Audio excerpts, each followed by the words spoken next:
Hey, it's Craig. I just wanted to let you know that you can listen to Canadian History X early and ad-free on Amazon Music, included with Prime. Greetings and welcome to another episode of Canadian History X. If you like, you can support the podcast for as little as $3 a month. Just go to patreon.com/CanadaEHX. You can also donate to the podcast by going to CanadaEHX.com and clicking Donate. Don't forget, I have two other podcasts out there, From John to Justin, which releases every single Friday, and Canada's Great War, which releases every single Sunday.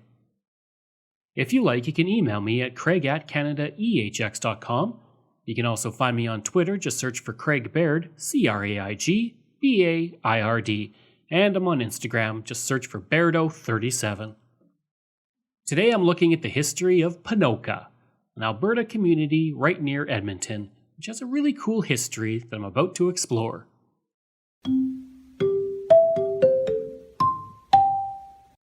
The Indigenous. When Europeans arrived in the area, the first Indigenous they met were the Blackfoot and the Tsuut'ina people, who were once part of the Beaver Indigenous before they migrated south in the 1700s. The first written record of the Indigenous in the area came in the 1730s as fur traders and explorers like Anthony Henday came through. Around this same time, the Cree were starting to migrate in, but by 1808 the area between the North and South Saskatchewan rivers was controlled by the Blackfoot. One reason for so many nations occupying the area at various times was the fact that the bison were so abundant. By the 1830s, the Blackfoot would begin to migrate to the south, and the Cree would begin to occupy more of the land around what would one day be Ponoka. In 1870, the Indigenous in the area were hit by a terrible smallpox epidemic that left hundreds dead, and many fled to Fort Edmonton to escape the death toll. In 1877, Treaty 6 was signed, and today, Ponoka sits on treaty land. The founding of the community. As with so many other places in the prairies, Ponoka gets its start thanks to the railroad.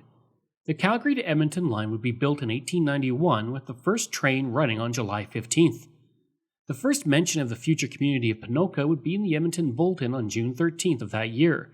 It was stated, quote, "On Monday last, rails were laid and goods delivered at the 14th siding, a short distance this side of Battle River, where the second station north of Red Deer will be placed."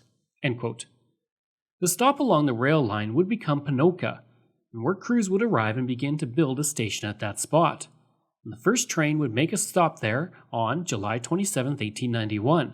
And that first train had 36 passengers when it left Calgary, 24 of which did not go farther than Red Deer, leaving only 12 people to look over and see where Ponoka would be one day. Soon after, the sidings earned names, and number 14 became Ponoka, which is apparently the Blackfoot word for elk. The first school built would be operating out of a log home in 1896 with 10 children attending. From here, Ponoka would slowly grow as lots were sold, and the town site was laid out and buildings began to pop up. On October 19, 1900, the hamlet of Ponoka became the village of Ponoka, and 4 years later, almost to the day, the community became the town of Ponoka. The first mayor of the community would actually be John D. McGilvery, who would see the community grow and would live to the age of 102. Around this time, the community was in need of a proper school, and a 4-room school was built to accommodate the growing population. In between those two events, Ponoka would suffer a terrible fire when 3 prominent businesses were burned to the ground. The L.B. Matouche store would begin to burn due to faulty stovepipes, which then spread to the Hertz barber shop and on to the post office, resulting in $16,000 in damage, or $372,000 today. And when the telephone line was built between Calgary and Edmonton, the first pole was set up across the street from the Royal Hotel in Ponoka in 1903.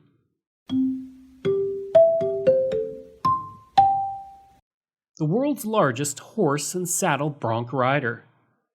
One of the most noticeable features of Ponoka is the world's largest saddle bronc and rider called the Legacy, which is located in the Lion Centennial Park. Built in 2004 to celebrate the 100th anniversary of Ponoka, the monument was dedicated to the strength of the pioneer families and the founding individuals of the community, and also celebrates the Ponoka Stampede, something I'll talk about in just a bit. The project was commissioned by the Ponoka Lions Club at a cost of $80,000, and the statue rises to 32 feet, including the base height of 11 feet, constructed of birchwood, steel, and urethane foam, and is encased in fiberglass and weighs 1,600 pounds. The Ponoka Stampede. The Calgary Stampede may be more famous, but the Ponoka Stampede is one of the most important stampedes not only in Alberta, but in North America. It is also one of the oldest stampedes in the province.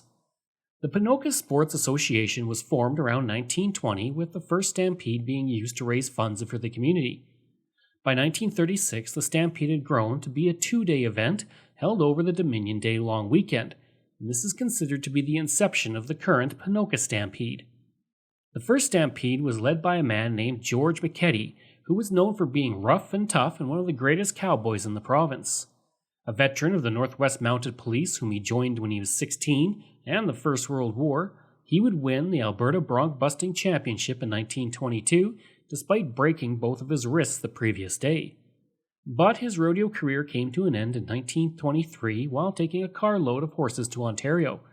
After roping a colt, McKetty's horse planted its feet and the colt bolted, causing his wrists to be caught in the rope. His hand was so severely damaged it had to be amputated. Even with this, he would later work to build the Alaska Highway before passing away in 1945. The Stampede of 1936 had an admission of 25 cents and featured bareback riding, wild cow milking, pony races, Roman races, and more. Prize money was as low as 50 cents and as high as $6, which is quite good considering it was the heart of the Great Depression. Cliff Vold would win the bronc riding championship and earn that prize of $6, and he would live to be the age of 91 and died on July 30, 2006, as the last remaining charter member of the group that founded the Stampede. In 1941, chuck wagon races were added to the rodeo weekend. This rodeo that attracted 3,000 people initially is now one of the top 5 rodeos in the world for payouts and prize money, which rises to over $800,000, and it routinely brings in as many as 80,000 fans over the course of its rodeo week. I'd like to take a break away from the episode for a second to talk about ExploreNet.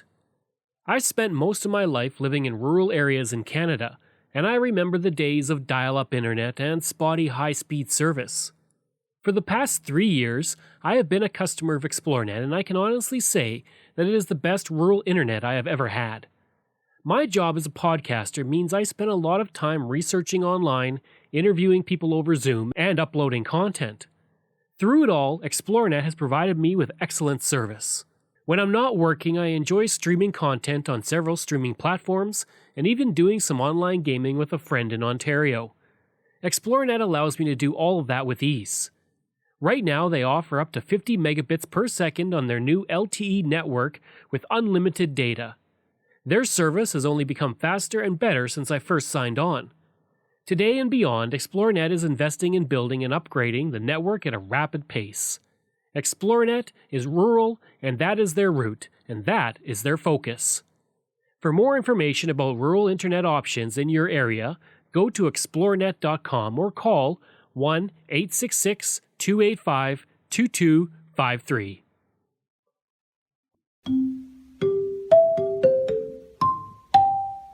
The Fort Austell Museum.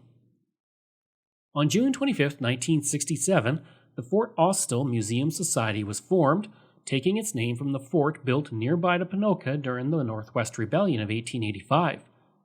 In order to secure the area, an Alberta field force of 462 men under Captain John Austell built a fortification on the Battle River, naming the fort after their commanding officer. After the resistance ended in May of 1885, the life of Fort Austell would come to an end. It would only serve as a military post from May 9th to June 27th of that year. The fort is long gone, but it lives on in the museum that bears its name. The Museum Society would open its museum in 1981, and today it houses artifacts from the history of the community dating back to before Europeans arrived. In 2004, as part of Ponoka Centennial, it added artifacts from the Alberta Mental Hospital Museum, and now it has one of the few collections of artifacts from mental hospitals in Canada. In all, the facility has 10,000 artifacts and several exhibits for you to explore the history of the area. The Community Restroom. It may seem odd to go into a restroom that is a historic site, but that is the case with the community restroom in Ponoka.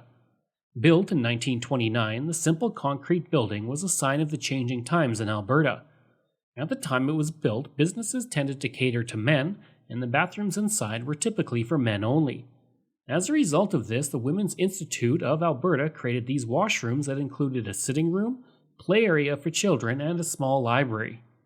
The structure was built for $5,107, and it was paid off in only 4 years. It was a welcome change for the women who often had to sit outside the pool hall or bar while they waited for their spouse to leave. The restroom was often under the care of a matron who ensured that everything that was needed was on hand in the premises. The facility also provided another important community role for women. It gave them a place to meet, socialize, and organize. This allowed them to begin to play an increasingly important role in the province as more women were elected to municipal and provincial governments. On the top floor were apartments, which were used by the matron and any unmarried women who were working in town.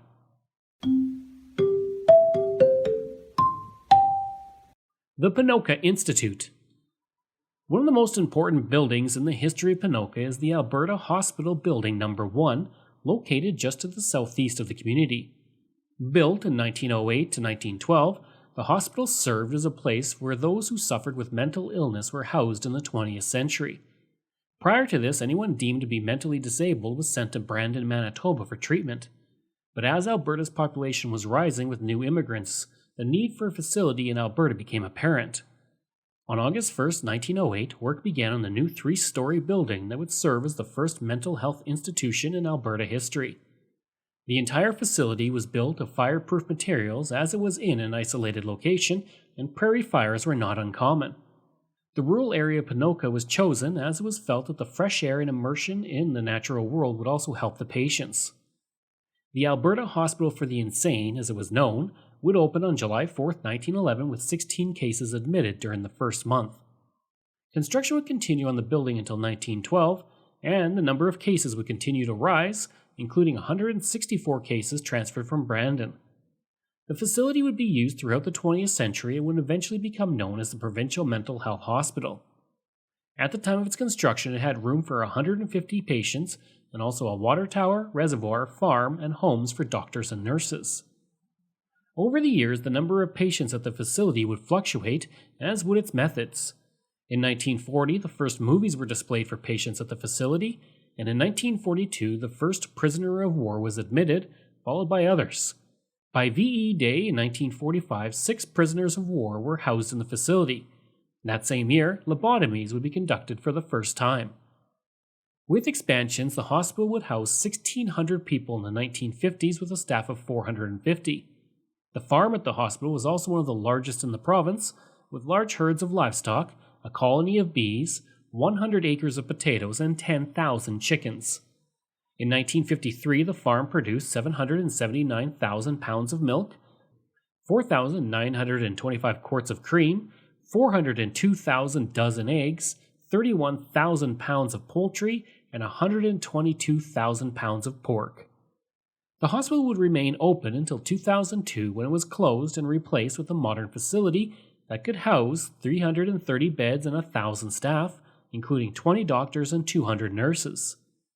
Today, the facility is now the Centennial Center for Mental Health and Brain Injury and is a nationally renowned center for the treatment of brain damage. I hope you enjoyed that episode and my look at the community of Ponoka. If you did, please leave a rating and review.